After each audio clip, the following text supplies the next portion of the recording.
The dictionary definition of sadness describes sorrowful, deplorably bad, of colour, taste, or feeling, and dull.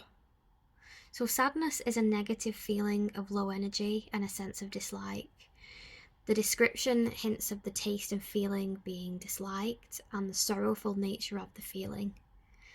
Extended periods of sadness can be considered low mood and/or depression, which, when intense and/or persistent, can impact on all parts of our overall health, well-being, and ability to function in society.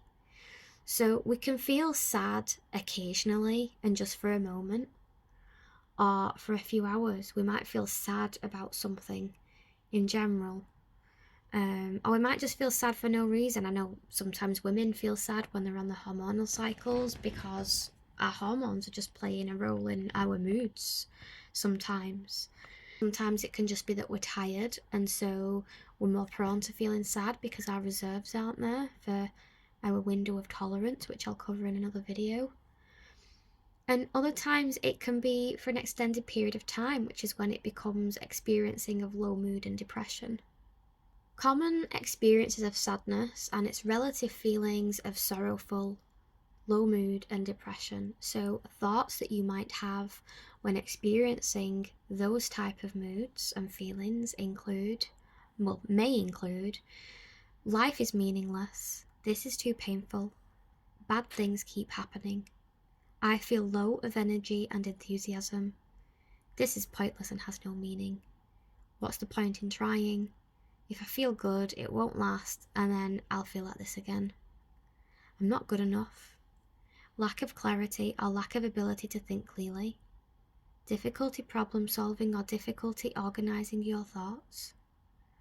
Thoughts may revolve around the topic that led to the sadness and depression, such as a breakup, loss of a job, pet, family member, or a persistently bad situation or string of events and so on, which can also be linked to grief.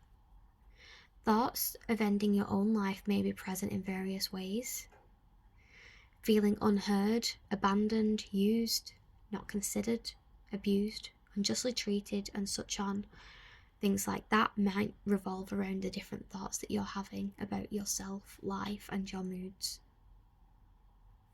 Emotional responses you may experience when experiencing sadness and its relative feelings may include being withdrawn and distant to friends, family, life, work.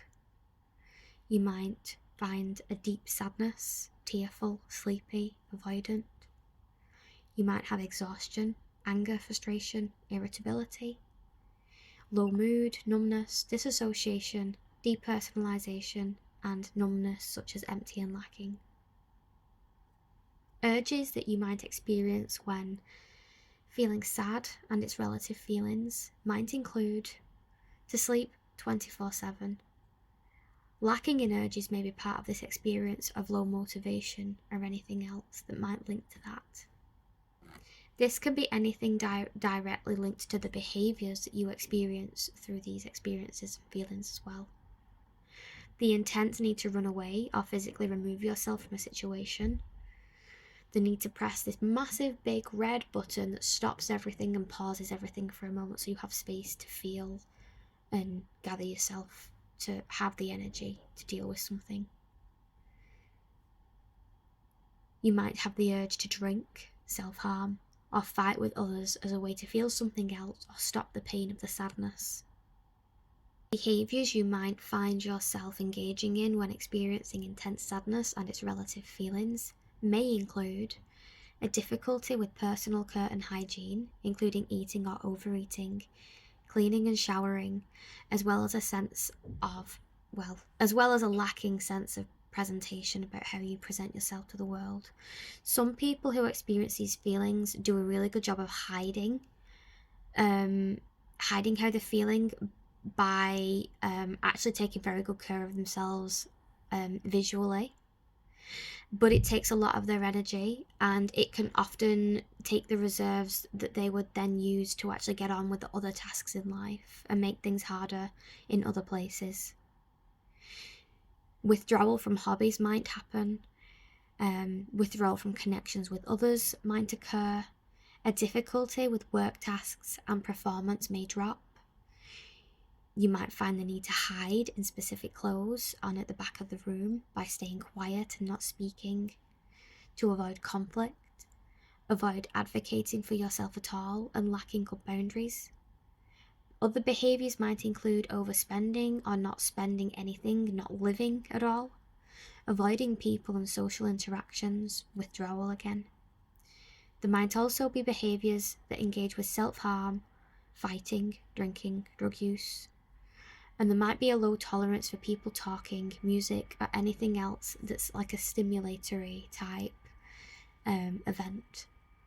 Physical sensations you might experience when feeling sadness and its relative feelings may include headaches and exhaustion, and a feeling like your body is filled with lead with no energy, feeling cold, having insomnia or wanting to oversleep, like you're tired all of the time, not feeling hungry or feeling very hungry, or maybe feeling over hungry and overeating as a coping tool, feeling sick, feeling dizzy, a feeling of being out of your body or floaty, feeling exhaustion and tiredness, and food may taste and feel void, dusty, and intolerable.